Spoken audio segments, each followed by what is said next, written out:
श्रीवल्लभ पद वंदो सदा,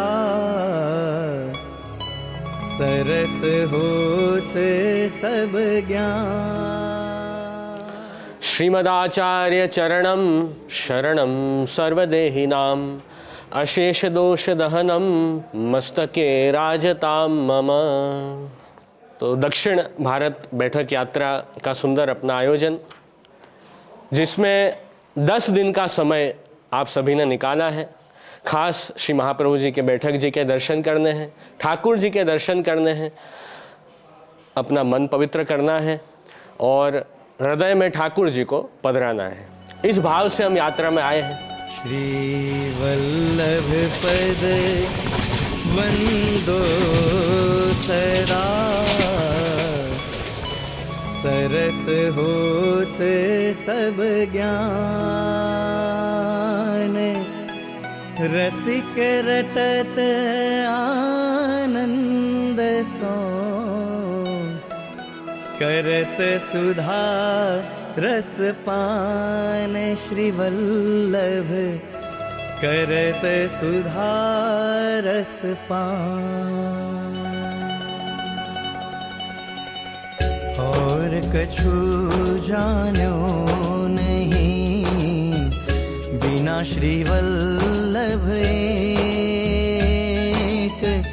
कर गही के छाड़े नहीं, जिनकी ऐसी टेक। श्री वल्लभ जिनकी ऐसी टेक। वल्लभ वल्लभ रटत रहो, जहाँ देखो तहाँ ये। इन्हीं क्षण और ही भजे तो, जर जाओ बह देह। श्री वल्लभ जर जाओ बह देह। देवी देव आराध के, भूल्यो सब संसार। श्री वल्लभ नाम नौका बिना, कहो को उतर्यो पार। श्री वल्लभ कहो को उतर्यो पार। ऐसे प्रभु क्यों बिसारिए, जाकी कृपा पार। पल पल में रटते रहो, श्री वल्लभ नाम उच्चार। श्री वल्लभ वल्लभ नाम उच्चार। श्री वल्लभ नाम अगाध है, जहाँ तहाँ तू मत बोल। जब हरिजन ग्राहक मिले, तागे तू खोल। श्री वल्लभ तागे तू खोल। वल्लभ वर को छाड़ के, और देव को ध्यान।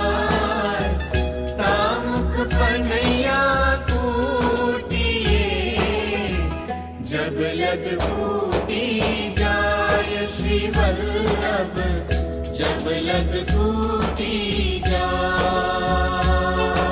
श्री वल्लभ वल्लभ रटत हो, वल्लभ जीवन प्राण। श्री वल्लभ कबहु न विसारी हो मोहि, मात पिता की आन। श्री वल्लभ मात पिता की आन।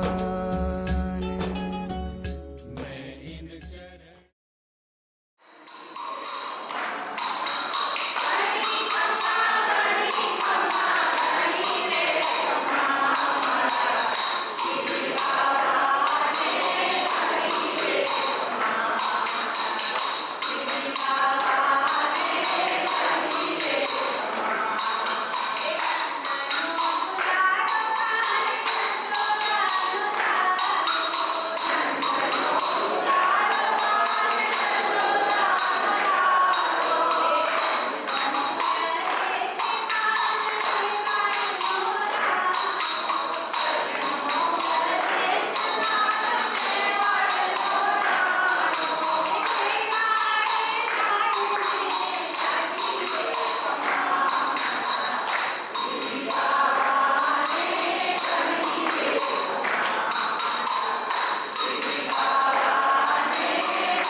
श्रीवल्लभ वल्लभ रटत हो वल्लभ जीवन प्राण।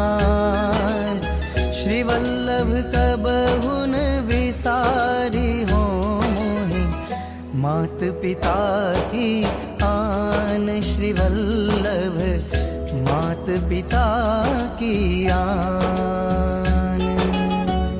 मैं इन चरणन छाड़ी हो श्री वल्लभ वर ब्रजेश। जो लो तन में श्वास है तो लो चरण धरो मम शीश।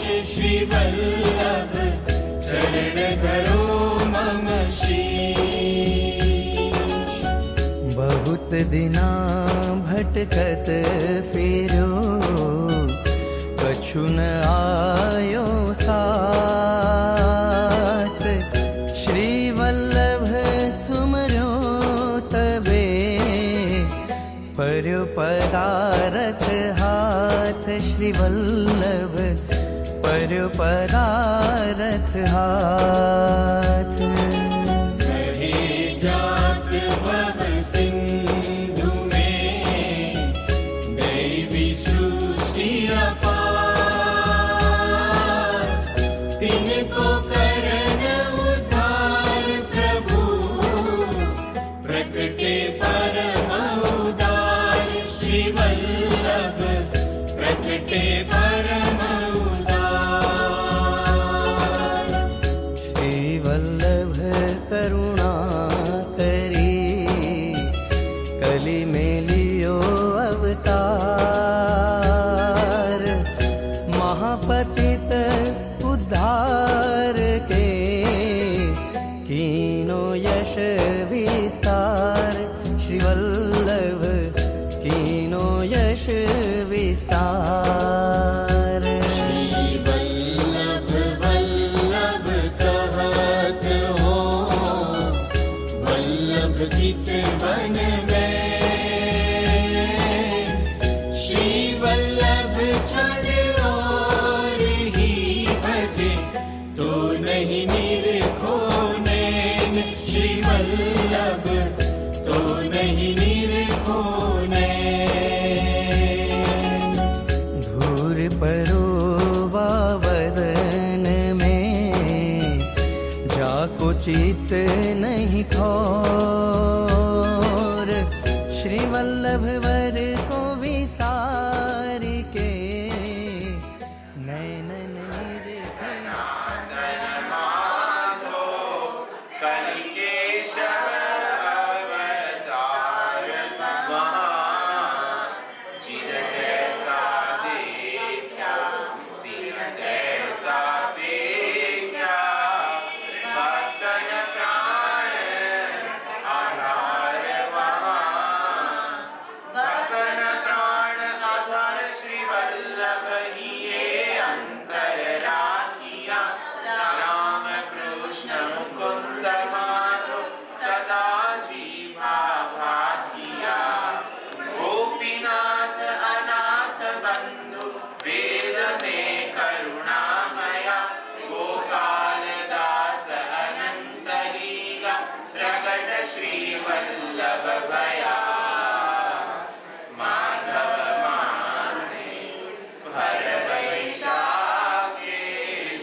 चिंता संतान हंतारो यत्पादाम्बुजरेण वा स्वीयानान्तान् निजाचार्यान् प्रणमामि मुहुर्मुहुः यदनुग्रहतो जन्तुः सर्वदुःखातिगो भवेत् तमहं सर्वदा वन्दे श्रीमद्वल्लभनन्दनम् अज्ञानतिमिरान्धस्य ज्ञानाञ्जनशलाकया चक्षुरुन्मीलितं येन तस्मै श्रीगुरुवे नमः।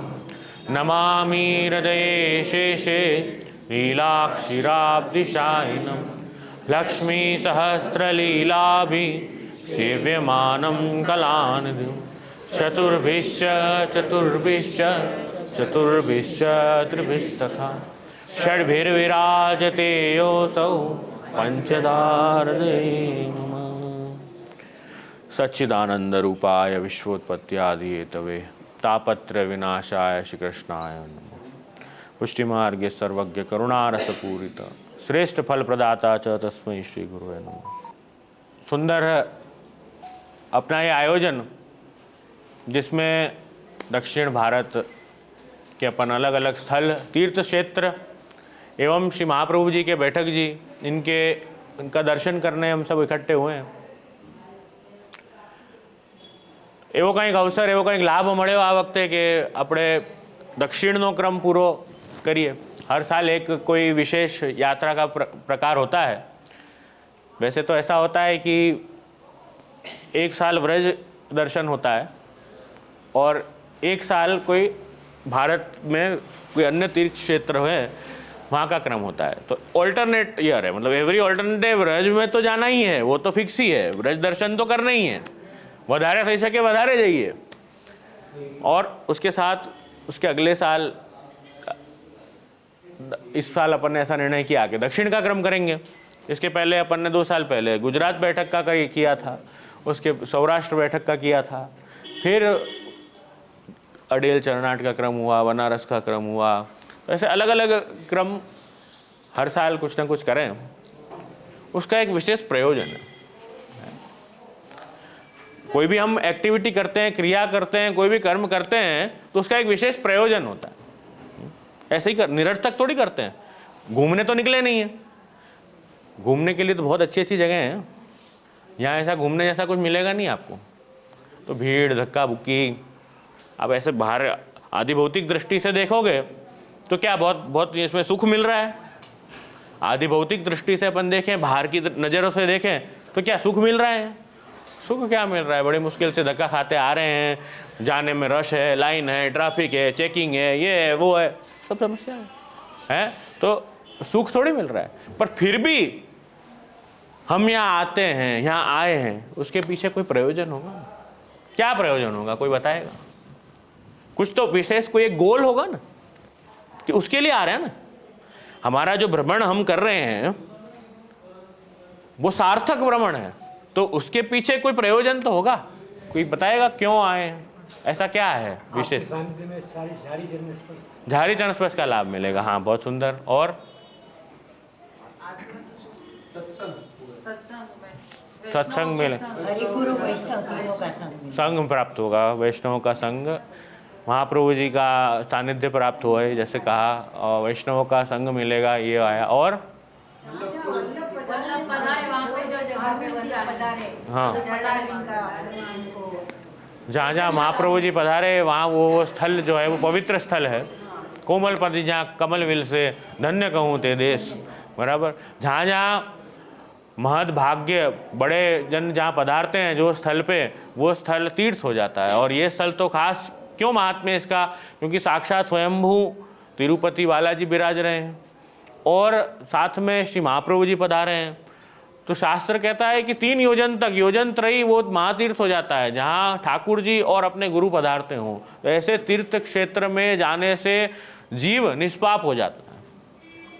जैसे तीर्थ क्षेत्र का सेवन करने से जीव निष्पाप हो जाता है, जो कहा है। इसलिए अपना जो भ्रमण है वो एक गोल के साथ होना चाहिए, हैं। गोल ये होना चाहिए कि हम नॉर्मल जिंदगी में अपनी जो रूटीन होता है हमारा, सुबह उठते हैं, जो थोड़ा बहुत सन्मुख 10 मिनट 5 मिनट सन्मुख हो पाते हैं, 20 मिनट 25 मिनट आधा घंटा, फिर उसके बाद अपने ऑफिस की बैग उठाते हैं और फिर अपन ऑफिस चले जाते हैं या अपने गृह कार्यों में लग जाते हैं। पर वो पूरे रूटीन में से टाइम निकाल के हमने ये 10 दिन अलग निकाले, कुछ कारण होगा ना क्यों निकाले, तो वो हमारा जो वहाँ का रूटीन है, वहाँ के रूटीन से यहाँ के रूटीन में बहुत फर्क होना चाहिए, तब वो समय का उपयोग हमने किया गिना जाएगा।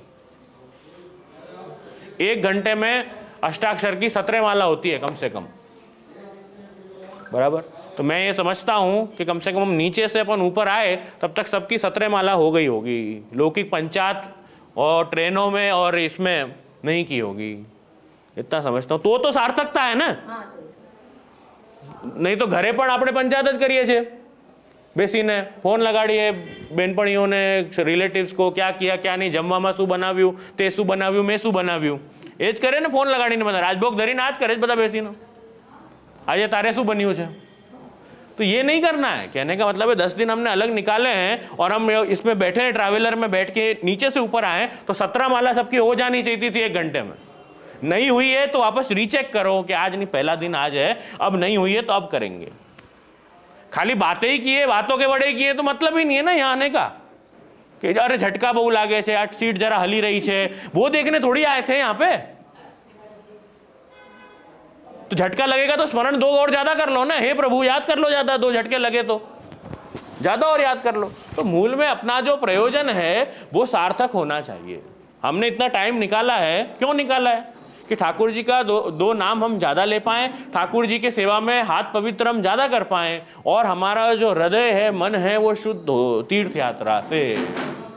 शास्त्र में तीर्थ यात्रा करने के लिए कहा है, वो कैसे करें कि तीर्थ का सेवन करें। 2 प्रकार के तीर्थ शास्त्र में बताए हैं, एक मानस तीर्थ और एक भौम्न तीर्थ बताया है, 2 तीर्थ बताए हैं। मतलब जो भूमि पे जो तीर्थ अपन को दर्शन हो रहे हैं उसे कहा जाता है भौम्न तीर्थ।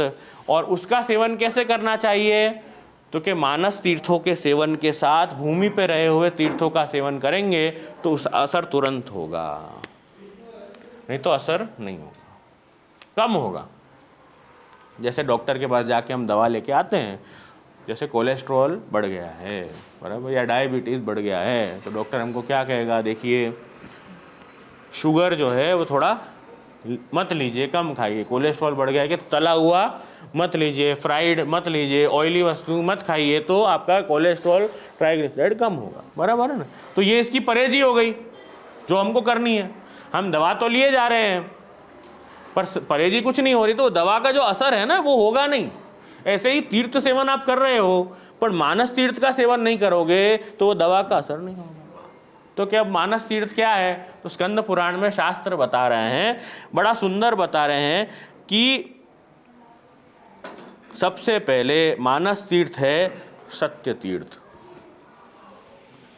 मन, वाणी और काया में एक वाक्यता होनी चाहिए। बहुत विस्तार तो नहीं करेंगे, बैठक चरित्र ज्यादा करना है, पर जो तीर्थ यात्रा कर रहे हैं ना उसका प्रयोजन क्या होना चाहिए, वो सफल होना चाहिए। मूल में कहने का तात्पर्य है सत्य तीर्थ पहला है। दूसरा तीर्थ जो बताया है वो दया तीर्थ। मन, वाणी, काया से किसी का भी हृदय न दुखे, ये सबसे पहले तीर्थ यात्रा सेवन में है। और बोलना बिल्कुल बंद। तीर्थ यात्रा में सबसे पहला नियम है बोलना बंद। जितना बोलो ठाकुर जी संबंधित बोलो, नहीं तो मत बोलो। क्योंकि सबसे पहला जो भगवत भाव कहां से निकलता है पता है? असद आलाप से भगवत भाव बह जाता है। इसलिए असद आलाप सबसे पहले मना किया है। असद आलाप सर्वथा त्यजेत, महाप्रभु जी निबंध में आज्ञा करते हैं। इसलिए दया से किसी का हृदय नहीं दुखना चाहिए, मन से, वाणी से, काया से हृदय नहीं दुखना चाहिए, और असद आलाप बिल्कुल नहीं। ये तीर्थ यात्रा के कुछ नियम हैं जो बता रहा हूं, बराबर। फिर आगे कह रहे हैं इंद्रिय निग्रह। अपने यहां जो पुष्टि मार्ग में सन्यास का प्रकार नहीं है। सन्यास समझते हो क्या होता है? कि लौकिक इंद्रियों को जो भी हम विषय देते हैं, अपनी इंद्रियों को जो विषय देते हैं, वो विषयों का त्याग करके, ग्रह त्याग करके बस बाहर निकल जाना है, और एक स्थल पे रहना नहीं। सन्यास तो उसे कहते हैं 3 दिन से ज्यादा एक जगह नहीं रहे, और जो नेचुरली मिल जाए या भिक्षा मांग के मिल जाए उसमें ही निर्वाह कर लेना, वो सन्यास। पुष्टि मार्ग में महाप्रभु जी ने मना किया, सन्यास नहीं लेना।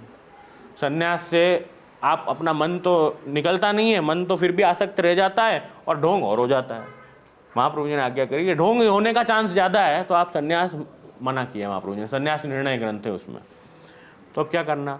पुष्टि मार्ग ये सन्यास ऐसा है कि जो यात्रा और तीर्थाटन का जो प्रकार है ना, वो अपनी इंद्रियों को ग्रहासक्ति से दूर खींचने के लिए ये यात्रा और तीर्थाटन का प्रकार। ब्रज यात्रा करते हैं तो पाल में क्यों रहते हैं? कोई कारण होगा ना पाल में रहने का। नहीं तो गेस्ट हाउस और होटल भी तो है ही ना, सब वहीं रहना पसंद करते हैं। पाल में रहना किसको मजा आता है? ना कोई सुविधा, ना लाइट पंखा ढंग से मिलता। अब तो खैर मिलते हैं, ना ढंग का बेड, ना गद्दी मिले सोने के लिए, ना बाथरूम मिले। टॉयलेट जाना हो तो खड्डे खोद के उस पर मट्टी डालो, ऐसे रहना पड़ता है। किसको अच्छा लगे? पर ये वैराग्य का प्रकार है अपने, कि अपनी घर में आसक्ति बहुत करी ना, हमने तो आमज फावे, आना वगर तो नहीं चाले, ये वाली जो बात है ना, ये तोड़नी है। तीर्थ यात्रा का प्रकार ही वैसा है। शास्त्र यूं कहता है कि आपको ये जो ग्रहासक्ति है कि मने न फावे, वो वाली जो ग्रहासक्ति है, वो सबसे पहले ब्रज यात्रा करने जाओ ना, पहले 5 दिन में हालत बिगड़ जाती है। 5 दिन में सबसे ज्यादा लोग छोड़ के भाग जाते हैं ब्रज यात्रा। क्यों भाग जाते हैं? क्योंकि न फा मने नहीं फावे, वो स्थिति है। वो मन को आपके ट्रेन करता है। कोई भी परिस्थिति में व्यक्ति जीना आना चाहिए, कोई भी कैसी भी परिस्थिति को अडॉप्ट करना चाहिए। सुख हो के दुख हो, अपन आनंद से वो परिस्थिति को अडॉप्ट कर सके, वो है। तो ऐसी परिस्थिति में जहां महोत्सव ज्यादा होंगे ना, वहां भगवत नाम कम होगा, और जहां महोत्सव कम होंगे वहां भगवत नाम ज्यादा। एकदम स्ट्रेट फॉरवर्ड बात है। जितनी व्यवस्था ज्यादा उतना भगवत नाम कम। देख लो, आप हिसाब लगा लो तो 1 सेकंड में आपको हिसाब मिल जाएगा। सबके अपने खुद के अनुभव है। जितनी व्यवस्था ज्यादा फैल फूल के होगी उतना भगवत नाम। इसलिए मिनिमलिस्टिक संतोष ये कहा है, यात्रा में इंद्रिय निग्रह और संतोष से ये रहना चाहिए, वो मुख्य है। वो बात बता रहे। तो क्रोध का त्याग और आर्जव का, दया के अंदर आर्जव बताया। आर्जव क्या है?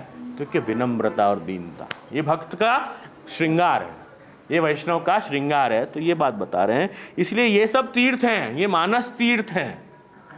इसका पालन करते करते जब अपन भगवत नाम सत्संग लेते लेते ये सब तीर्थ स्थानों में जाएंगे तो वो तीर्थ स्थान तुरंत फलदायी होंगे। नहीं तो आए ऊपर देखा, लाइन में खड़े खड़े गप्पे मार रहे हैं दर्शन की, बताओ ये स्थिति है। मैंने कहा तो दर्शन करने आए क्यों हो भाई? दर्शन करने जाते हैं तो बड़े भाव से जाते हैं कि ऐसा अवसर प्राप्त हुआ है कि राजाधिराज प्रभु जो अंदर विराज रहे हैं उनके स्वरूप दर्शन का हमको अवसर मिला है। अपने आप पुष्टि मार्ग में भक्ति का कहते हैं महात्म्य ज्ञान पूर्वस्तु सुदृढ़ सर्वतो अधिक स्नेह है। तो ये सब तीर्थाटन जो है वो महात्म्य का प्रकार है, महाप्रभु जी ने निबंध में बताया है। ये सब आप जाओगे ना, 4 धक्के बराबर लगेंगे, तब आपको समझ में आएगा कि ये तो राजाधिराज हैं। इनकी तो दर्शन की बोल इतनी समस्या है कि ना टिकटें मिल रही हैं, टिकट लेने के बाद भी 6-6 घंटे लाइन में खड़े धक्के खा रहे हैं, हालत बिगड़ रही है। इतना महात्म्य है ये राजाधिराज का, ये बालाजी का, ये श्रीरंग जी का, इतना महात्म्य है ये श्रीनाथ जी का। ये बद्रीनाथ जी का इतना महात्म्य है, तब आपको जाके रियलाइज होगा कि ये स्वरूप जो है वो महात्म्य है इतना। और महाप्रभु जी कितने कृपालु हैं, यहाँ के अपन जब दंडवत करते हैं कि वो महाप्रभु जी ने हमारे माथे वही स्वरूप पधराया है जिनके लिए हम नक्के खा रहे हैं। तो कितना कृपा का रियलाइज आपको तब होगा, ये रियलाइज होगा आपको कि ये महात्म्य है, वो ठाकुर जी हमारे माथे पधरा दिए हैं। तब आप जब आपके ठाकुर जी की भी सेवा करोगे ना तो उसमें भाव प्रकट होगा। नहीं तो क्या हम इग्नोर कर देते हैं, हाँ तो करना ठाकुर जी से चाल से। पर जब आप ये स्वरूपों के जब दर्शन करके आओगे नाथद्वारा में, जब आप दर्शन करके आओगे तिरुपति बालाजी में, जब आपको रियलाइज होगा कि हाँ ये तो वही पुरुषोत्तम है जो महाप्रभु जी आज्ञा कर रहे हैं, मैं तो मेरो सर्वस्व पधराए देता हूँ, इनकी तूनी की भांति सो सेवा करियो, उनकी हम सेवा करते हैं। तो आपका महात्म्य भाव जागृत होके स्नेह प्रकट होगा, तो भक्ति अपने आप प्रकट हो जाएगी। तो इसलिए तीर्थाटन जरूरी है। आपने कहा ना मन शुद्ध हो जाता है, अंतःकरण शुद्ध होता है, निर्मल होता है। कब होगा? जब आप मानस तीर्थों का सेवन करके भौम्न तीर्थ का सेवन करते हैं, सत्संग करते हैं, ठाकुर जी के स्वरूप का अवगाहन करते हैं और जीव का स्वरूप को जानने लगेंगे कि जीव कौन है। वो आप जब जानेंगे, वो अनुसंधान करते करते अब जब तीर्थ का आप सेवन करोगे तब वो जाके हृदय शुद्ध होगा। और वो शुद्ध हृदय से जब आप भगवत सेवा करोगे तो आपका हृदय कमलयुक्त बन जाएगा। कमलयुक्त बन जाएगा तो उसकी सुगंध से ठाकुर जी रूप भ्रमर अपने आप आकर्षित होकर आपके हृदय में विराज जाएगा। तो ये तीर्थ यात्रा का प्रयोजन है। हम समझते हैं हम तो घूमने आए हैं, व्यवस्था सब यूं है, इसमें हम यहाँ को बढ़िया एसी रूम मिल जाए, हम तो बढ़िया रात को नींद आवे। अरे नींद करने तो नहीं आए हैं ना, प्रॉब्लम वो है। भले अपन ने व्यवस्था कर दी है, दे दी है, पर यहाँ नींद नहीं करनी है, यहाँ अच्छे से नहीं सोना है, यहाँ अच्छे से नहीं बैठना है। ये आपको मतलब किसी को रियलाइज होता है ना, झंझोड़ देते हैं किसी को, ए भाई जीव उठ, नींद में से उठ, तू ये तेरा अंतिम जन्म होना चाहिए, ये जीवन मनुष्य जीवन प्राप्त हुआ है तो इसका तू कुछ कर भाई। वो तुलसा कहते हैं ना, उनसे तो ठाकुर जी बात करते हैं। तुलसा भगवदीय की वार्ता आती है, नित्य ठाकुर जी उनसे बात करते। श्री गोसाई जी ने पूछा ठाकुर जी सानुभावता जतावत है?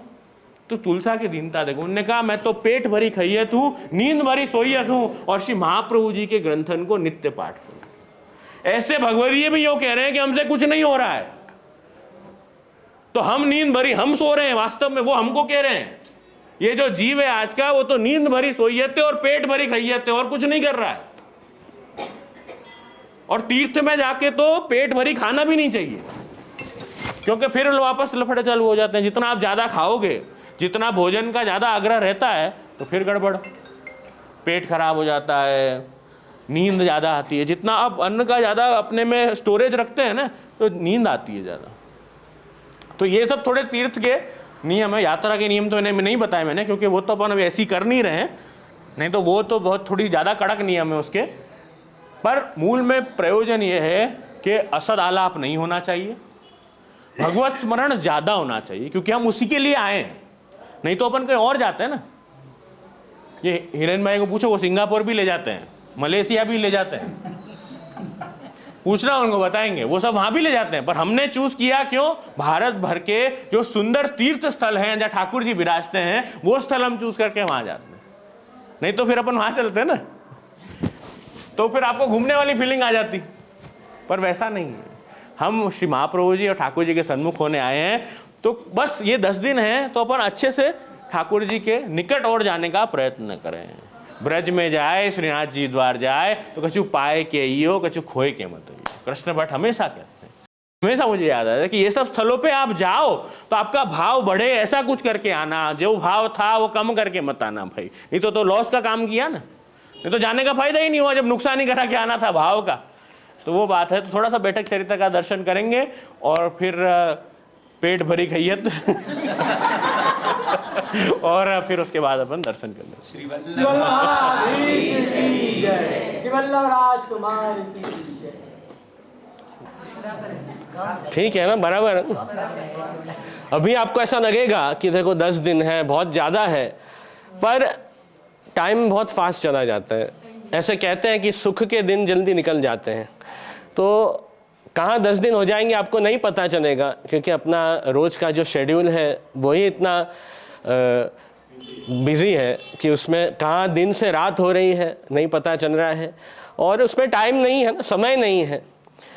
बैठक जी में दर्शन करें, सेवा करें, मंदिर में दर्शन करें, बस उसी में अपना चित्त लगा रहता है। ऐसा ये सुंदर अपना आयोजन है। तो आनंद से इस कार्यक्रम में आप सब भाग लें और 10 दिन का समय सबने निकाला है। घर की चिंता, टेंशन, वो सब आपने एक साइड में रख दी है। घर तो साइड में रख दिया है ना, घर तो छोड़ के आए हैं, पर ये मोबाइल है वो घर छोड़ने देता नहीं है ना। ऐसे मतलब घर छोड़ दिया, फिर भी ये मोबाइल यदि साथ में है तो हम घर साथ में लेके ही चल रहे हैं, ऐसा लगता है। पर मोबाइल ज़रूरी है, वैसे तो ज़रूरी बात करनी हो, कुछ कहना हो, उसके लिए आवश्यक है, पर इतना भी उससे अटैचमेंट मत रखना कि आप यहाँ का आनंद ना ले सकें। जितना ज़रूरी है, जितना आवश्यक है, उतना उसका संग करें मोबाइल का। बाकी यहाँ लाभ जितना ले सके उस पर खास ध्यान दें और इसी भाव से हमें यहाँ रहना है। श्री महाप्रभु जी तो आज्ञा करते ही हैं आप तत्वार्थ दीप निबंध ग्रंथ में कि जगन्नाथे विट्ठले च श्रीरंगे वेंकटे तथा यत्र पूजा प्रवाह स्यात् तत्र तिष्ठेत तत्परः, कि जहाँ जहाँ भी ठाकुर जी आप विराजते हैं, जहाँ जहाँ भी ऐसे बड़े हरिस्थान हैं, तीर्थ क्षेत्र है, जगन्नाथ जी, श्रीरंग जी, श्री बालाजी और भी जहाँ जहाँ ऐसे स्थल हैं, यत्र पूजा प्रवाह स्यात्, ऐसे श्री वल्लभ ने आज्ञा की है। पूजा का अर्थ यहाँ क्या लिया है आपने कि जहाँ जहाँ भी प्रभु का सानिध्य मिले, जहाँ जहाँ भी भगवान कृष्ण का सानिध्य मिले, वहाँ हमें रहना है। जैसे अतः स्थेयम हरि स्थाने तदीयई सह तत्परई, हमें कहाँ रहना चाहिए? तो श्री महाप्रभु जी ने आज्ञा की हरि स्थान में, जहाँ प्रभु विराजते हो उस क्षेत्र, उस स्थान में हमें रहना चाहिए। और रह के करना क्या चाहिए? तदीयई सह तत्परई, वैष्णवों का संग करो, सत्संग करो, इस भाव से हरि स्थान में रहो। अपना कृष्ण भट्ट जी की वार्ता में बहुत अच्छा आता है कि जब जब वैष्णव व्रज में जाते, कहीं प्रभु के दर्शन करने जाते, तब कृष्ण भट्ट जी सभी वैष्णवों को कहते हैं कि वैष्णव वहाँ जाए कि कछु पाए के आइयो, कछु खोए के मती आइयो। तो आप जा रहे हो तो ठाकुर जी का स्वरूप हृदय में पधरा के आओ, कुछ नुकसान करके मत आओ। नुकसान मतलब किसी के दोष मत देखना। वहाँ जाके ऐसे बड़े हरिस्थान हो, तीर्थ क्षेत्र हो, वहाँ किसी के दोष ज़्यादा मन में नहीं रखने। यहाँ ये ठीक नहीं है, ये बराबर नहीं है, यहाँ तो लोग ऐसे हैं, ऐसे ज़्यादा उसको नहीं सोचना है। प्रभु का स्थान है, प्रभु की इच्छा से ही सब रह रहे हैं, इस भाव से हमें रह के दर्शन सेवा करो, आनंद से फिर वापस आना है, ऐसे हमें रहना है। तो नॉर्मली ऐसा होता है ना कि दुनिया में अब जब रहते हैं तब इतना दोष चिंतन नहीं करते हैं, पर जब तीर्थ स्थानों पे जाते हैं ना तब जाके वहाँ के दोष दर्शन करने की इच्छा ज़्यादा हो जाती है। अब देखो तीर्थ स्थान है तो सब प्रकार के लोग आते हैं वहाँ पे, वो कोई एक जन का कोई पर्सनल घर तो है नहीं, वहाँ सब प्रकार के लोग आते हैं, हजारों लाखों लोगों की भीड़ इकट्ठी होती है। तो सब प्रकार के जब लोग हैं वहाँ तो बातें भी सब प्रकार की होंगी। और इतने यात्री आ रहे हैं तो जो जिनके पास धन की कमी है, जो गरीब निष्किंचन लोग हैं, वो तो बेचारे अपेक्षा करते हैं, तो मांगते हैं, तो हमारा मन उससे दुखित हो जाता है या खराब लगता है। वो जो मांग रहा है तो वो आपसे आशा नहीं करेगा तो किससे करेगा? यो वो भिक्षुक है, आप दे सको तो ठीक है, नहीं तो जय श्री कृष्ण कर दो। मन खराब करने की या दोष दर्शन करने की उस स्थान पे जरूरत नहीं है। ये सब अपने परीक्षा के टच पॉइंट है। ये सब में आप पढ़ जाओगे तो भगवत नाम उद्वेग हो जाएगा, तो वो ध्यान। तो ये सब बात ध्यान रखें। और अभी हम बैठे हैं श्री महाप्रभु जी के बैठक जी में, तो यहाँ श्री लक्ष्मण बालाजी तिरुपति जी के क्षेत्र में श्री महाप्रभु जी आप पधारे, उस समय का जो सुंदर चरित्र है उसका दर्शन करते हैं। और श्री महाप्रभु जी यहाँ बहुत बार पधारे। बैठक चरित्र में वर्णन है कि 3 बार श्री महाप्रभु जी आप ये स्थान पर पधारे हैं। और श्री वल्लभ पधारे, छोकर के वृक्ष के नीचे आप विराजे, तो आपने पधार के श्रीमद् भागवत जी का पारायण किया। ऐसे सब बैठक ये चरित्र में खास आया है। श्रीमद् भागवत जी का आपने पाठ किया श्री महाप्रभु जी ने, और भागवत का जो अर्थ है, भागवत जी का जो रहस्य है, श्रीमद् भागवत वचनामृत, वो आपने सब वैष्णव, सब भक्तों को सुनाए। जो सुबोधनी जी में आपने श्रीमद् भागवत का अर्थ बताया है, उस अनुसार श्री महाप्रभु जी ने भागवत जी की कथा, भागवत जी की वचनामृत सभी भक्तों को आपने उसका रसपान करवाया। ऐसा ये सुंदर स्थान है। और महाप्रभु जी जब भागवत जी की कथा कहें, भागवत जी समझाएं, उस समय, मोबाइल जरा साइलेंट कर देना आप सब। अभी मैंने मोबाइल की बात बताई तो उससे फिर मन थोड़ा क्या है, लगता नहीं है, डाइवर्ट हो जाता है, इसलिए आप साइलेंट कर देना।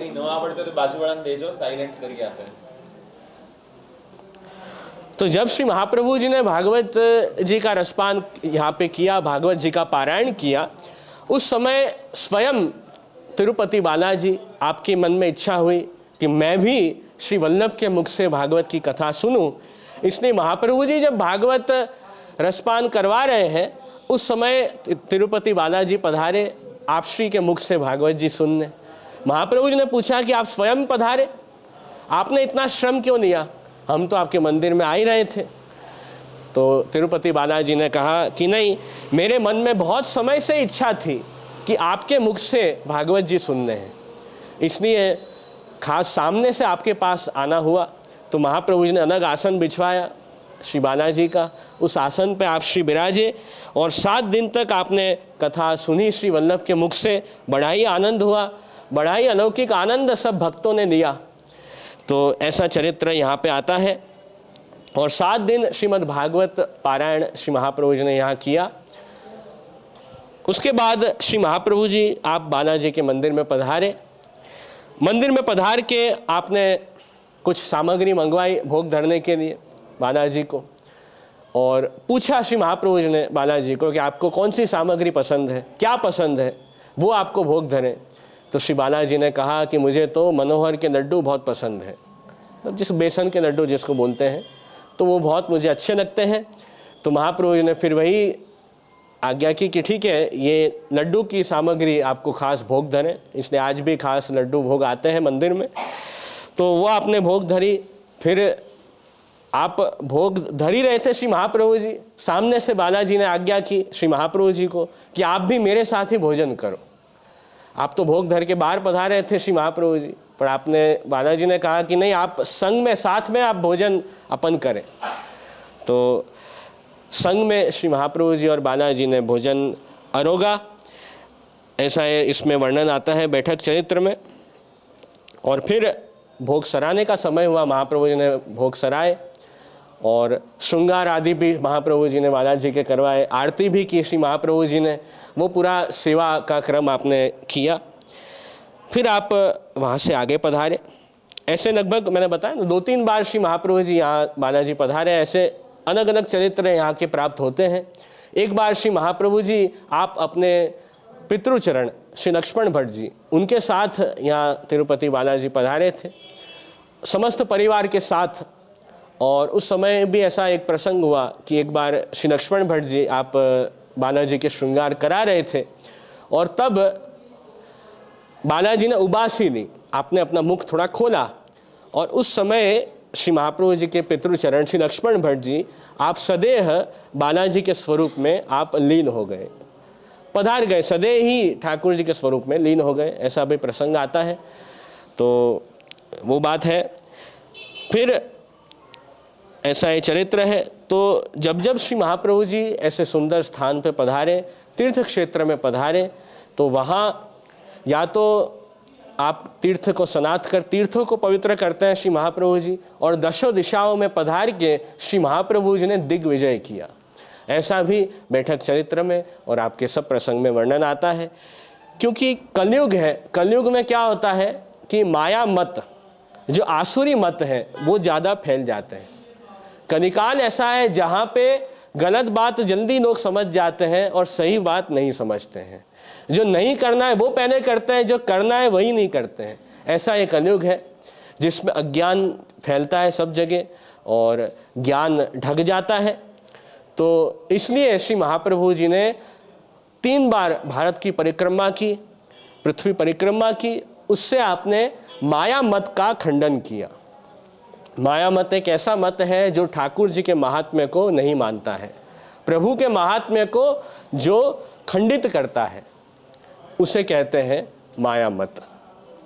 जैसे शास्त्र में तो कहा है कि जगत भगवान ने बनाया है, भगवान स्वयं खुद ही जगत रूप से बने हैं, सर्वम खनु इदम ब्रह्म।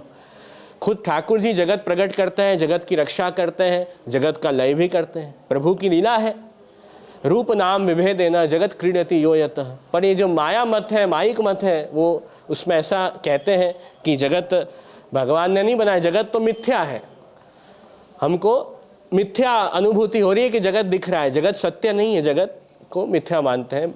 तो ऐसा है, माया मत है। महाप्रभु जी ने कहा कि वो मत हमें नहीं मानना है, शास्त्र का जो यथार्थ है वो हमें जानना है।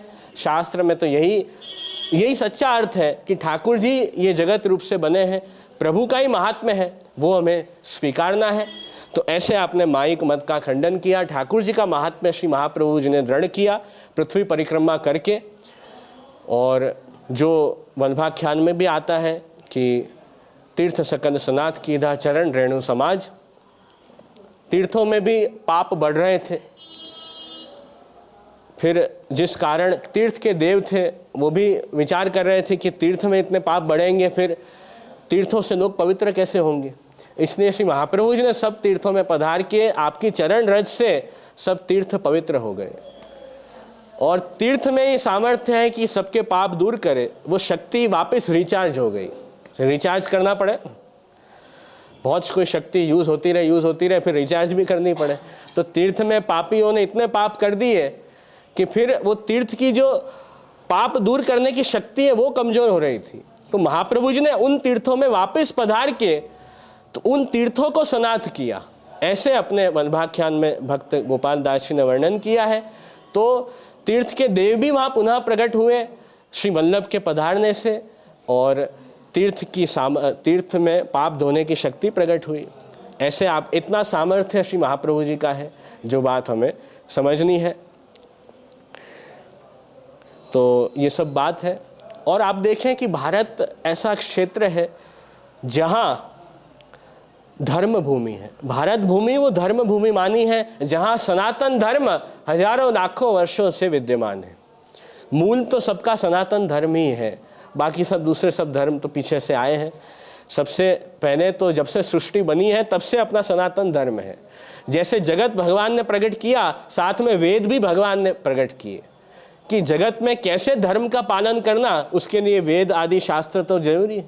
तो इतना अपना प्राचीन है सनातन धर्म, और ऐसी प्राचीन अपनी संस्कृति है ये भारत भूमि में, जहाँ भारत के चारों दिशाओं में, सब दिशाओं में ठाकुर जी आप विराजमान हैं। उत्तर में जाओ तो बद्रीनाथ जी हैं, दक्षिण में जाओ तो यहाँ बालाजी श्रीरंग जी हैं, पश्चिम में जाओ तो श्री द्वारकाधीश जी हैं, और पूर्व में जाओ तो श्री जगन्नाथ जी हैं, और सबके बीच में श्री गोवर्धन नाथ जी हैं, है ना। तो पूर्व पश्चिम उत्तर दक्षिण और मध्य सब जगह ठाकुर जी तो स्वयं विराजते ही हैं। पर अपनी श्री गोवर्धन नाथ जी की पुष्टि लीला है, व्रज लीला है, उस भाव से ठाकुर जी विराजते हैं, उस भाव से प्रभु की सेवा होती है। और ये जो सब अन्य मंदिर हैं वहाँ ठाकुर जी आप मर्यादा से विराजते हैं। शास्त्र की जो मर्यादा है, जो डिसिप्लिन है, जो पूजा पद्धति बताई है शास्त्र में, उस अनुसार वहाँ पूजा होती है।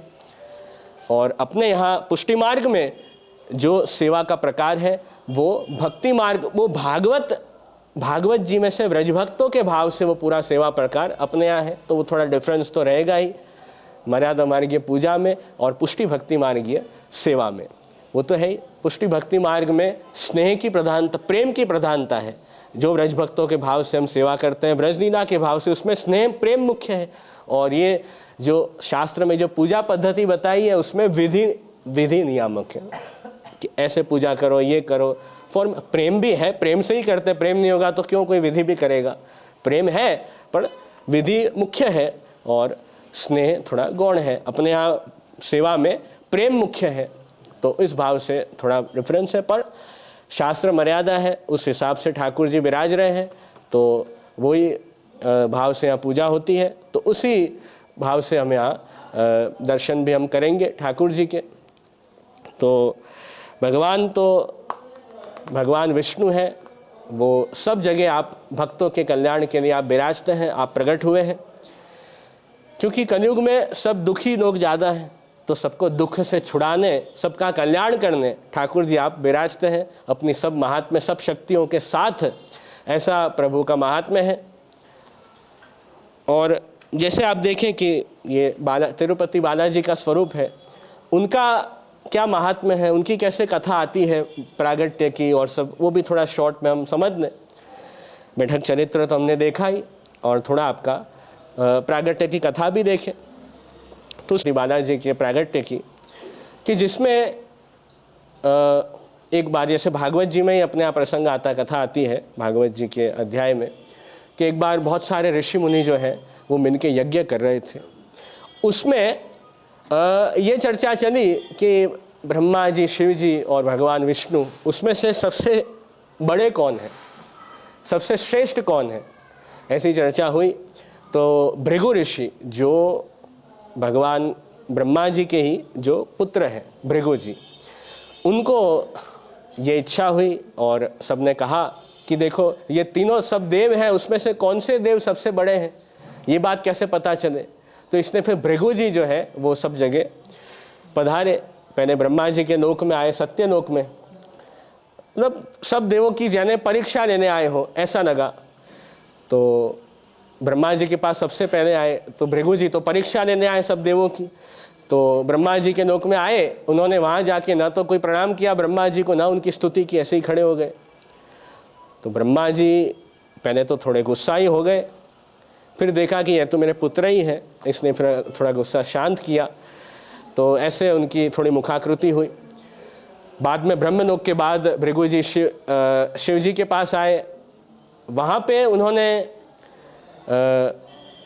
शिव जी के पास गए, तो शिव जी तो आप विराज रहे थे, तो शिव जी के सामने भी उन्होंने ऐसे ही किया, कोई आदर सत्कार नहीं किया, ऐसे ही खड़े रहे। तो उससे शिव जी भी क्रोधित हो गए। फिर आए भगवान विष्णु के पास। वहाँ आके भृगु जी ने देखा कि भगवान विष्णु तो आप शेष शैया पे पौड़े हैं और आप महालक्ष्मी जी आपकी सेवा कर रहे हैं, आपके चरण सेवा कर रहे हैं और शेष शैया पे आप पौड़े हैं। तो वहाँ आते ही भृगु जी ने भगवान विष्णु के पास आए और न तो के प्रणाम आदि स्तुति तो की नहीं, और आते ही भगवान विष्णु को लात मार दी भृगु जी ने उनके वक्षस्थल पे।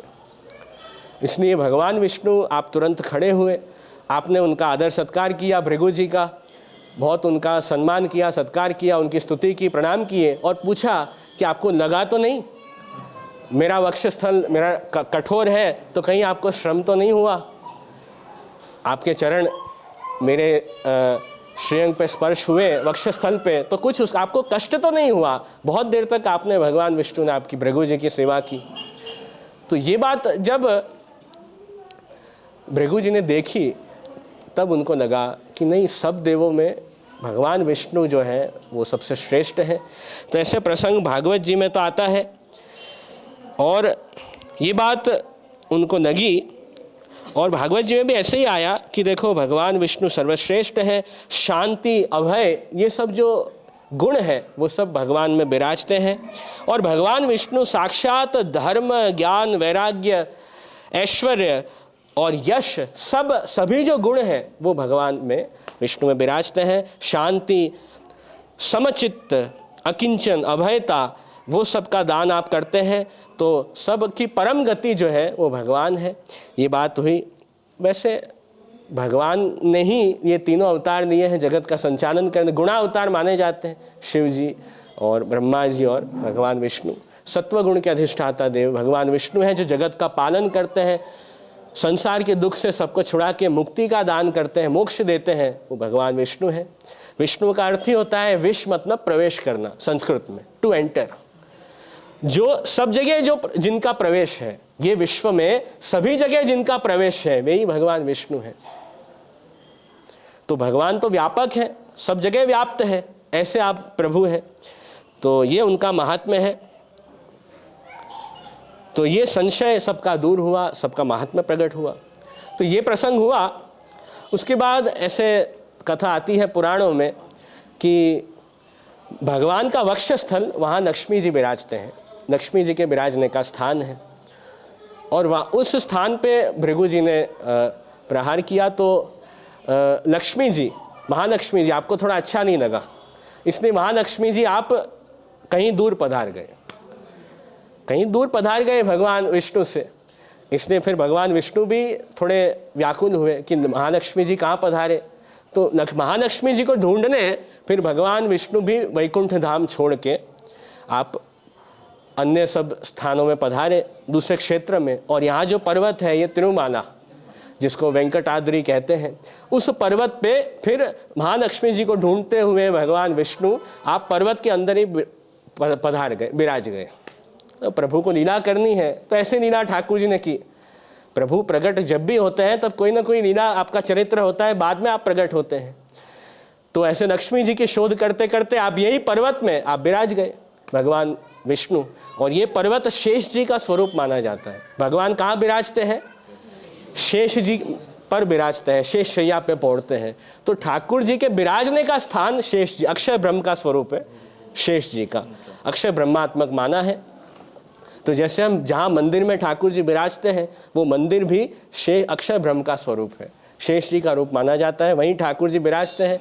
तो ये पर्वत भी पूरा शेष जी का स्वरूप माना है और उसमें ठाकुर जी आप पधार गए, विराजते हैं। तो ये पूरा भगवत स्वरूप ही है पूरा पर्वत वेंकटाद्रि। तो शेष जी भी ठाकुर जी के ही रूप है, प्रभु से अलग नहीं है, प्रभु के ही धर्म है। तो ये पर्वत में प्रभु विराजे। फिर कथा कुछ ऐसे आती है कि कुछ श्रीनाथ जी के प्रागट्य कथा से सिमिलर लगती है थोड़ी।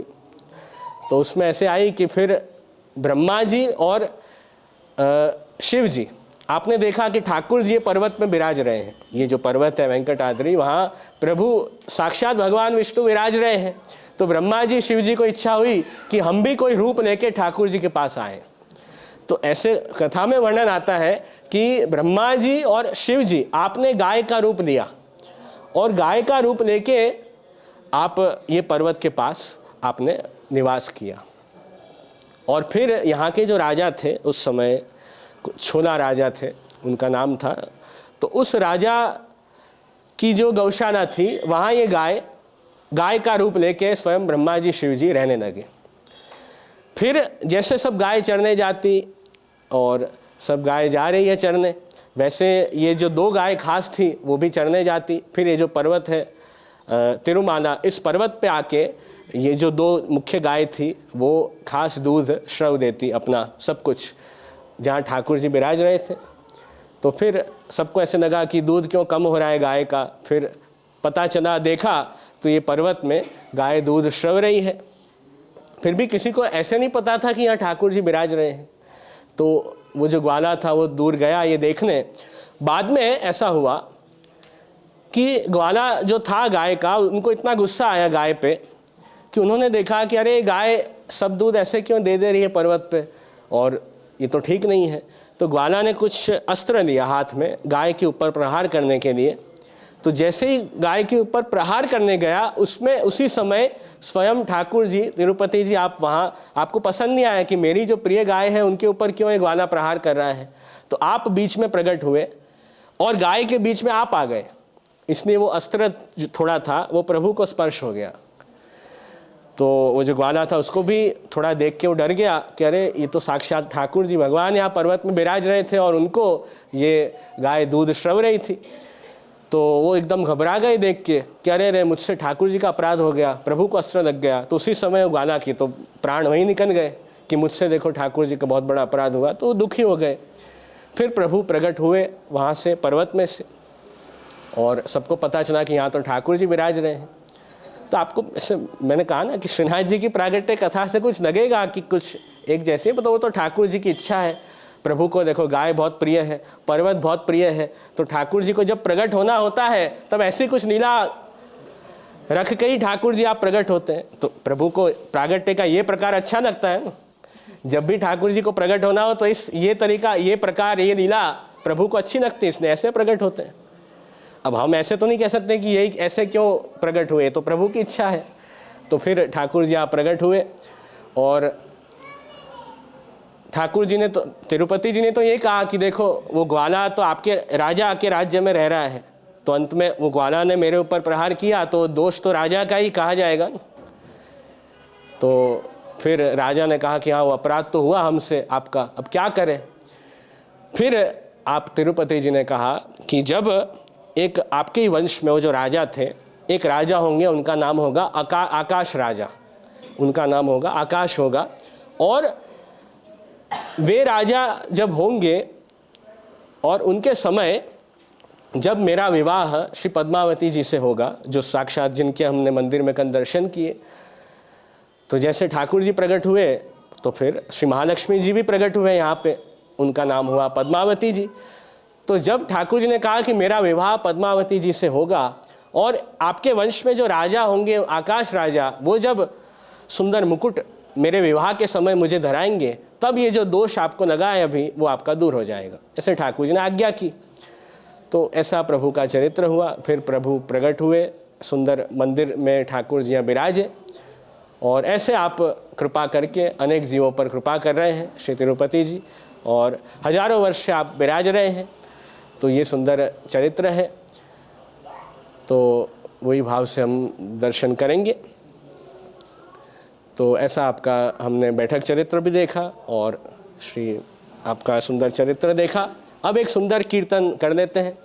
जप तप तीरथ नैम धर्म व्रत, जप तप तीरथ नैम धर्म व्रत, मेरे श्री वल्लभ प्रभु जी को नाम, मेरे श्री वल्लभ प्रभु जी को नाम, जप तप तीरथ नैम धर्म व्रत, जप तप तीरथ नैम धर्म व्रत, मेरे श्री वल्लभ प्रभु जी को नाम, मेरे श्री वल्लभ प्रभु जी को नाम, सुमरो मन सदा सुखकारी,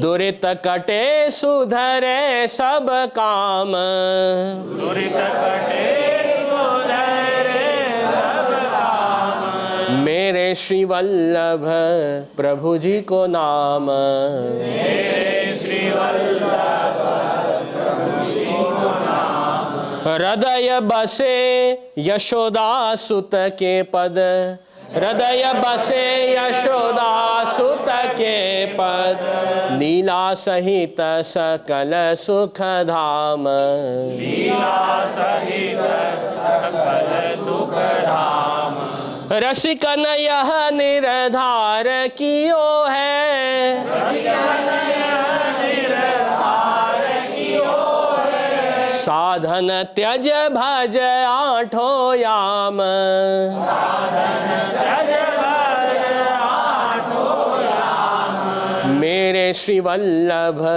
प्रभु जी को नाम, मेरे श्री वल्लभ प्रभु जी को नाम, जप तप तीरथ नैम धर्म व्रत,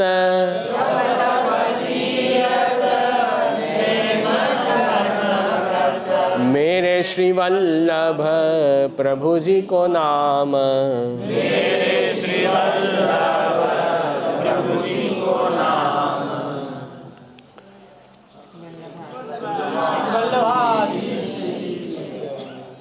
वल्लभ राजकुमार। वल्लभ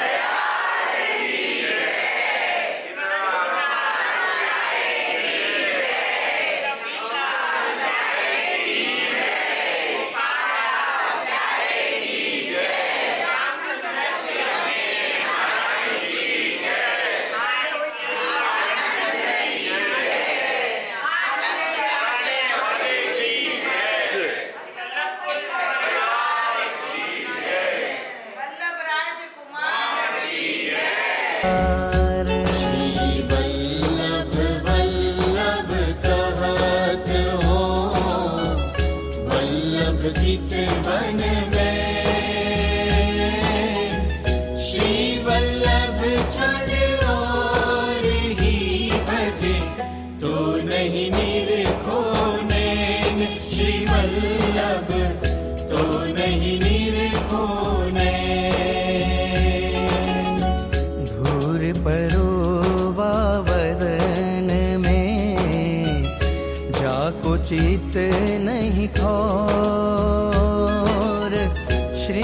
वल्लभ वर को विसार के, नैनन निरखे और श्री वल्लभ नैनन निरखे और। शरणागति जब लेते हैं, करत त्रिविध दुख दूर, शोक मोह ते काढ़ के, देत आनंद भरपूर श्री वल्लभ, देत आनंद भरपूर। यश ही फैल्यो जगत में, अधम उदाहरण आए, तिनकी विनती करत हो, चरण कमल चितलाय श्री वल्लभ, चरण कमल चितलाय। पतितन में विख्यात हो, महापतित मम नाम, अब याचक होए जाच हो, शरणागति सब याम श्री वल्लभ, शरणागति सब याम। श्री वल्लभ विठल नाथ जो, सुमरो एक घड़ी, ताके पातक यों जरे, ज्यों अग्नि में लकड़ी श्री वल्लभ, ज्यों अग्नि में लकड़ी। धरणी अति व्याकुल भई, विधि सो करी पुकार, श्री वल्लभ अवतार ले, तार्यो सब संसार श्री वल्लभ, तार्यो सब संसार। श्री वल्लभ राजकुमार बिनु, मिथ्या सब संसार, चढ़ कागद की नाव पर, कहु को उतर्यो पार श्री वल्लभ, कहु को उतर्यो पार। कलियुग ने सब धर्म के द्वारे रोक। पुष्टिमार्गीय सर्वज्ञः करुणारसपूरितः, श्रेष्ठ फल प्रदाता च तस्मै श्री गुरवे नमः। तो आज हम सब यहाँ विष्णु कांची के बैठक जी में आए हैं, तो यहाँ का थोड़ा महात्म्य समझेंगे। ये 40वीं बैठक आती है 84 बैठक में से, और श्री महाप्रभु जी यहाँ पधारे, सुरभि नदी है पास में और छोकर के वृक्ष के नीचे आप विराजे, तब दामोदर दास हरसानी जी श्री महाप्रभु जी के साथ ही हैं। श्री महाप्रभु जी ने उनको समझाया कि देखो 7 पुरी अपने यहाँ मानी है, अपने यहाँ भारत में 7 पुरी ऐसी हैं, 7 क्षेत्र ऐसे बताए हैं जो मोक्ष देते हैं, जिसमें से 3.5 जो पुरी है वो भगवान विष्णु की है और 3.5 शिव जी की हैं। जैसे मथुरापुरी, अयोध्यापुरी, द्वारकापुरी, और ये आदि विष्णु कांची। ये जो 3.5 पुरी है वो भगवान विष्णु के हैं, और जो दूसरे 3.5 हैं जैसे काशी, उज्जैन, हरिद्वार और शिव कांची जो पास में ही है, वो शिव जी की पुरी मानी है। तो ये 7 जो क्षेत्र हैं वो मोक्ष फल का दान करते हैं। ऐसे ये सब बड़े तीर्थ हैं, उसमें से आज हम यहाँ विष्णु कांची में आए हैं, जहाँ विष्णु कांची के जो स्वामी हैं वो वरदराज स्वामी माने जाते हैं। पास में ही वरदराज स्वामी का मंदिर है। तो महाप्रभु जी ने दामोदर दास जी को समझाया कि मंदिर तो पास में है वरदराज स्वामी का, पर शायद वहाँ जाना नहीं हो पाएगा। तो दामोदर दास जी ने पूछा कि ऐसे क्यों नहीं आप पधारेंगे? तो श्री महाप्रभु जी ने आज्ञा की कि वो जो वरदराज स्वामी का मंदिर है, वहाँ मंदिर में ऊपर जाने के लिए 24 सीढ़ी है, बराबर 24 सीढ़ी है ऊपर जाने के लिए, और 24 सीढ़ियों पर अष्टपदी लिखी हुई है। वरदराज स्वामी के बहुत बड़े भक्त हुए जयदेव जी, उन्होंने ठाकुर जी की सुंदर अष्टपदी की रचना की है, जिसमें प्रभु के गुणगान है, प्रभु के नाम है। तो वो सब सीढ़ियों पे लिखे थे। तो महाप्रभु जी ने ये विचार किया कि ठाकुर जी का नाम जहाँ पे लिखा है, तो वो प्रभु के नाम के ऊपर अपन कैसे पैर रखें। इसने श्री महाप्रभु जी ने यही आज्ञा की कि फिर तो सीढ़ी पे चढ़ के तो नहीं जा पाएंगे, इसलिए वहाँ दर्शन के लिए जाना होगा नहीं। तो फिर दामोदर दास जी ने अच्छा विचारा, ठीक है नहीं जा पाएंगे। और ये बात वरदराज स्वामी जो आप मंदिर में विराजते हैं, आपको पता चली कि महाप्रभु जी यहाँ तक तो पधारे हैं, विष्णु कांची तक, और पास में ही मंदिर है, और मेरे मंदिर में आप नहीं पधार रहे हैं। इसलिए फिर वरदराज स्वामी को भी नहीं अच्छा लगा कि महाप्रभु जी नहीं पधारे, ऐसे तो चलेगा ही नहीं, क्योंकि महाप्रभु जी यदि नहीं पधारे तो आपके श्रीहस्त का स्पर्श मुझे नहीं होगा। ठाकुर जी तो राह देखते हैं कि कब श्री वल्लभ पधारे और कब श्री वल्लभ मेरी सेवा करे, जिससे आपके श्रीहस्त का स्पर्श मुझे हो, महाप्रभु जी का स्पर्श मुझे हो, ऐसी ठाकुर जी की इच्छा है। फिर आप तो अंतर्यामी हैं, कहे बिना ही सब जान जाते हैं ठाकुर जी तो, इसलिए सामने से वरदराज स्वामी यहाँ जहाँ श्री महाप्रभु जी आप विराजे बैठक जी में, सामने से आप पधारे और आपको कहा कि आप जरूर पधारिए मंदिर में। महाप्रभु ने ये बताया कि भगवत नाम पे कैसे पैर रखें, इसलिए नहीं आ रहे हैं। तो फिर स्वयं वरदराज स्वामी आप श्री महाप्रभु जी का श्रीहस्त पकड़ के आपको मंदिर में पधरा के ले गए। ऐसे यहाँ का खास चरित्र आता है। फिर आप श्री महाप्रभु जी मंदिर में पधारे और जिस सिंहासन पे ठाकुर जी विराजे, उसी सिंहासन पे आपने श्री महाप्रभु जी भी विराजे। और वहाँ एक भक्त हुए वरदराज स्वामी के, जिनका नाम था हस्त श्रृंगार। बहुत बड़े भक्त ठाकुर जी के, खास ठाकुर जी उनसे बातचीत करते, ऐसी कृपा उनके ऊपर थी वरदराज स्वामी की। तो एक बार तो जब महाप्रभु जी पधारे मंदिर में, तब ठाकुर जी ने सबको कह दिया कि अभी सब बाहर हो जाओ, अभी यहाँ कोई खड़े नहीं रहे, मुझे महाप्रभु जी से बात करनी है एकांत में, ऐसे आप श्री वरदराज स्वामी ने कहा। तो फिर मंदिर में महाप्रभु जी और वरदराज स्वामी विराज रहे हैं। तो फिर ठाकुर जी वरदराज स्वामी ने श्री महाप्रभु जी से पूछा, क्या बात की ठाकुर जी ने? तो श्रीनाथ जी के कैसे प्रागट्य का प्रकार है, श्री गोवर्धन नाथ जी कैसे प्रकट हुए, वो सब जो श्री जी की लीला है वो वरदराज स्वामी ने श्री महाप्रभु जी से पूछी। क्योंकि ठाकुर जी को भी अपनी लीला प्रभु को भी सुनने में आनंद आता है ना। इसलिए हम भी जब सत्संग करते हैं, जब ठाकुर जी की लीला हम गाते हैं, जब हम प्रभु के गुणगान करते हैं, तो वहाँ भी अवश्य ठाकुर जी सुनने पधारते हैं। ऐसे अपने यहाँ तो आता ही है वार्ता में। तो प्रभु के जहाँ भी गुणगान हो, जहाँ भी प्रभु का नाम लिया जाता है, वहाँ ठाकुर जी अवश्य पधारते हैं।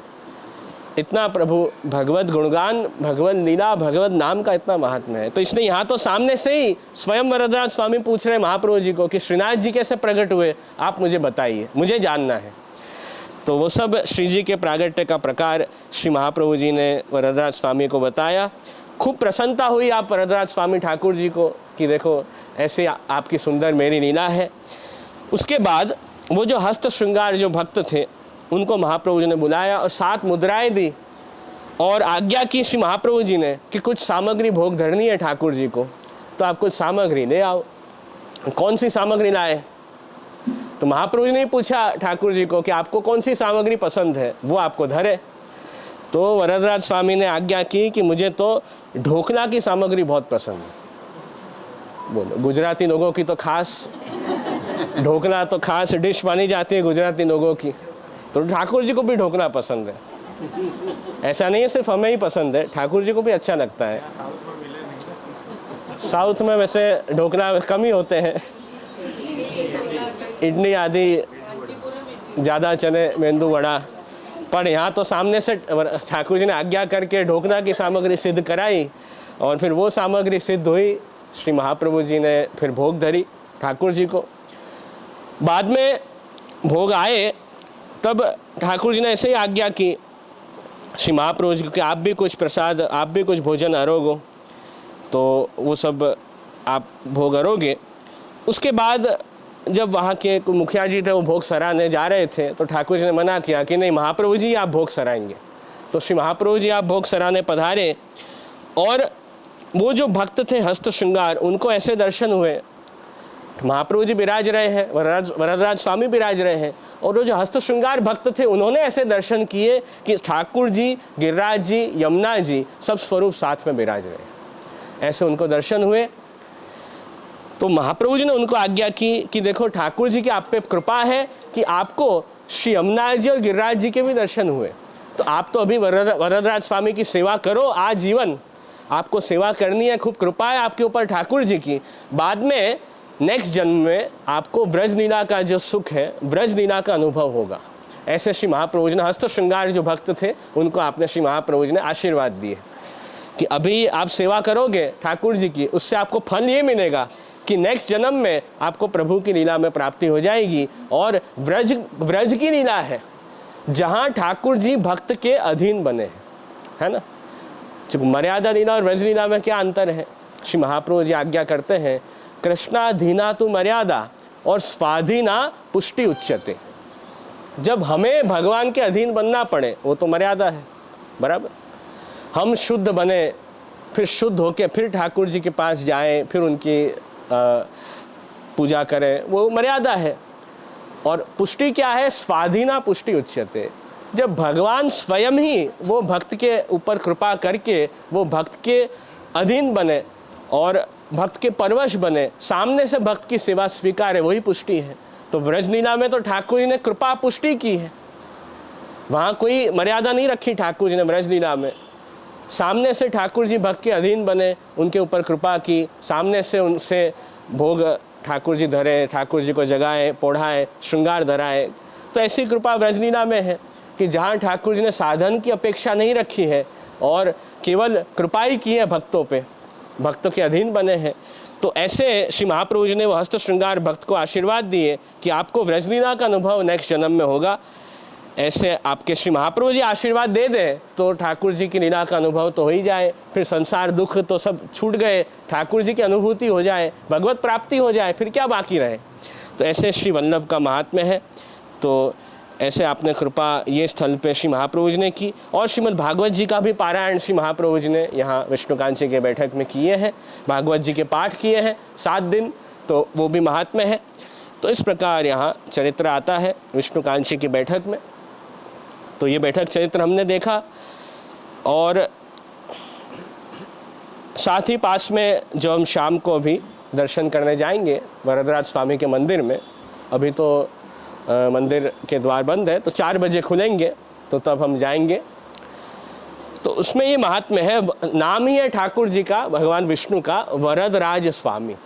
वरद मतलब जो वरदान दे, वरद जो वरदान, जो वर देते हैं सबको, वे वरदराज स्वामी हैं। तो ठाकुर जी भक्त को वरदान दे, हमें क्या वरदान चाहिए प्रभु के पास से?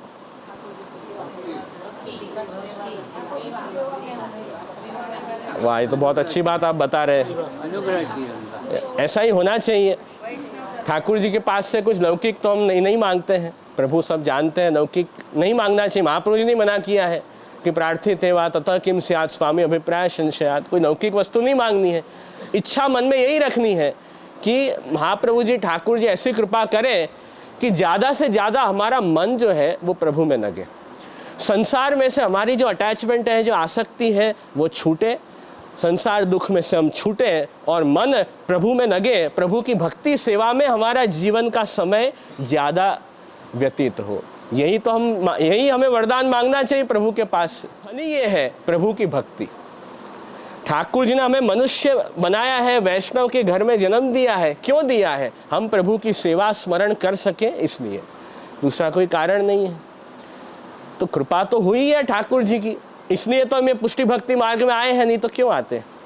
पुष्टि मार्ग में आए हैं और यात्रा में भी आए हैं, दक्षिण भारत बैठक यात्रा में हम जुड़े हैं, तो कृपा है ही ठाकुर जी की, महाप्रभु जी की, तभी हम आ पाए हैं।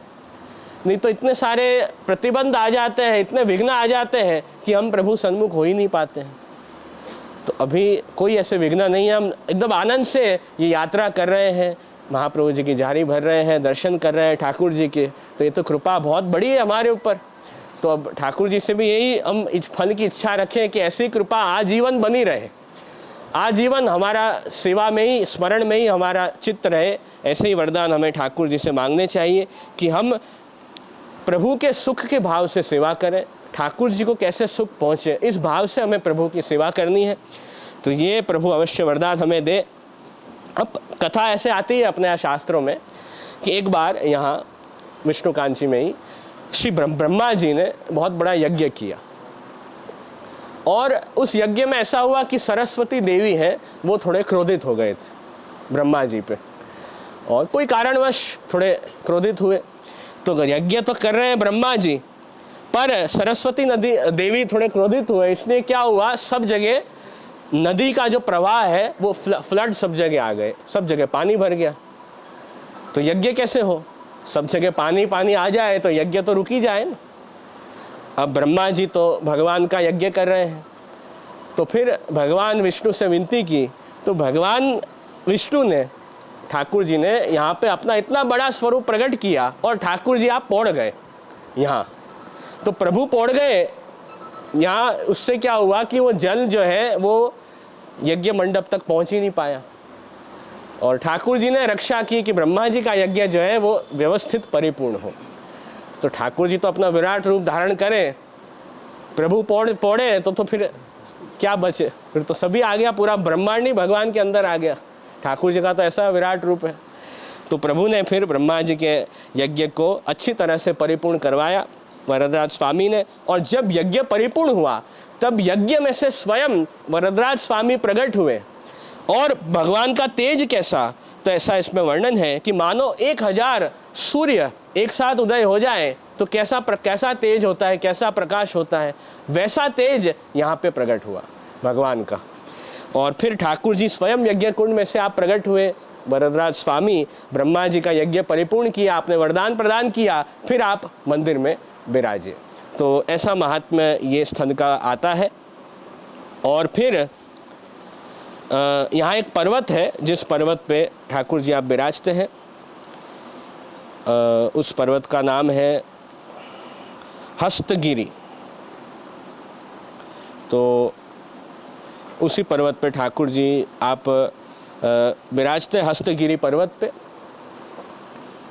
और वो हस्तगिरी पर्वत भी ठाकुर जी का ही स्वरूप माना गया है, वरदराज स्वामी का ही पूरा वो स्वरूप है।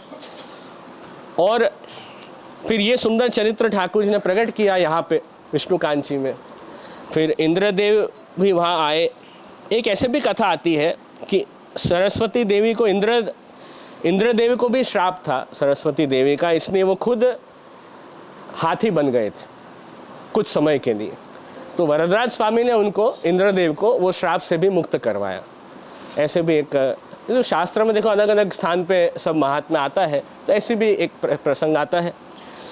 और फिर इंद्रदेव के जो वाहन है ऐरावत हाथी, ऐरावत हाथी ने ठाकुर जी को, वरदराज स्वामी को अपने ऊपर धारण किया, अपने ऊपर पधराया, ऐसे चरित्र में आता है। तो ऐरावत हाथी पे आप विराजे, और पूरे हस्तगिरी पर्वत को उन्होंने धारण किया अपने ऊपर, ऐरावत हाथी ने। तो ठाकुर जी उनके ऊपर विराजे। तो ऐसा चरित्र आता है। और मंदिर के अंदर ऐसे, जिसको हम बोलते हैं लिजार्ड इंग्लिश में, छिपकली, वैसे तो पसंद नहीं आती देखने किसी को, छिपकली से तो थोड़ा डर भी लगता है, सबको लगता है ना। पर मंदिर में ऐसे सोने और चांदी की छिपकली बनी हुई है, और वहाँ का महात्म्य है कि वो हमें स्पर्श करना चाहिए। छिपकली जो बनी हुई है सुवर्ण से और चांदी से, उसको हमें स्पर्श करके आना चाहिए वापस, ये महात्म्य है वहाँ का। ऐसा कहा जाता है कि वो स्पर्श हम कर लें तो कभी भूल से भी हमारे ऊपर छिपकली गिर जाए तो दोष नहीं लगता है, इसलिए वहाँ स्पर्श करके आना चाहिए। स्पर्श करके आओगे फिर सबको एक एक दी जाएगी।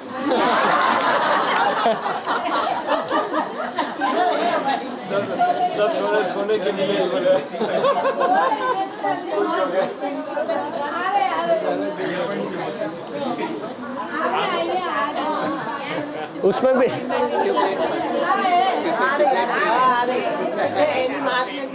वैसे मुंबई में तो कम ही दिखती है, कम ही आती है।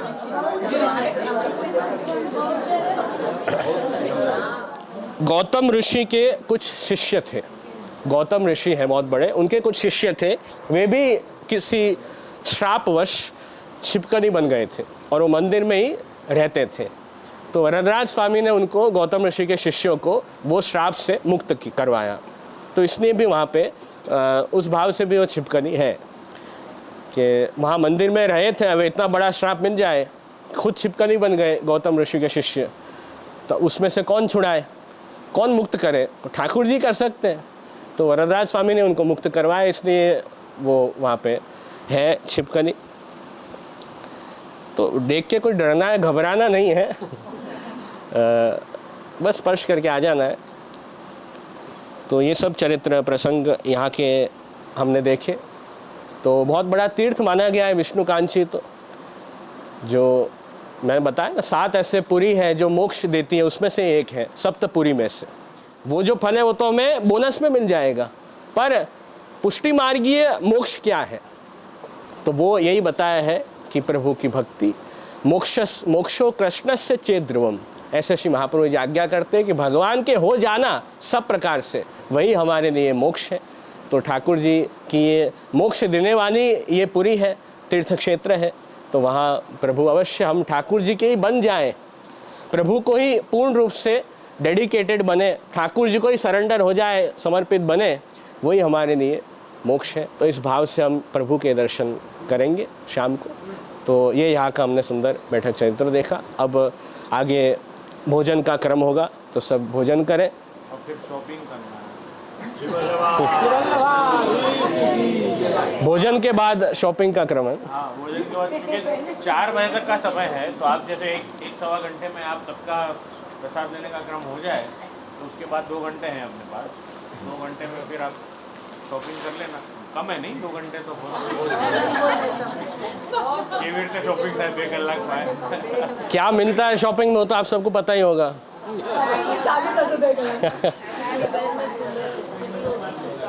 इतने लोग को देख के खोल देगा, नहीं खुली होगी तो।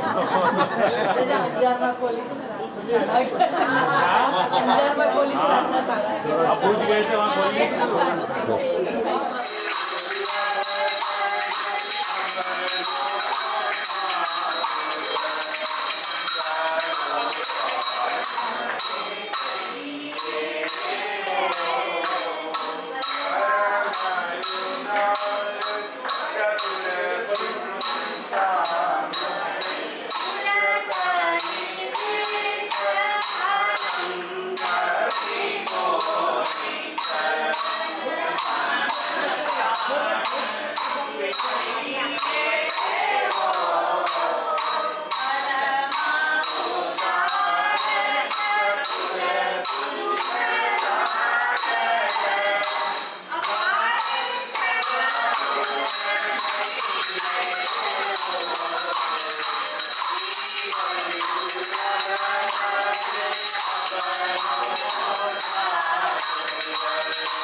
तिनको करण उद्धार प्रभु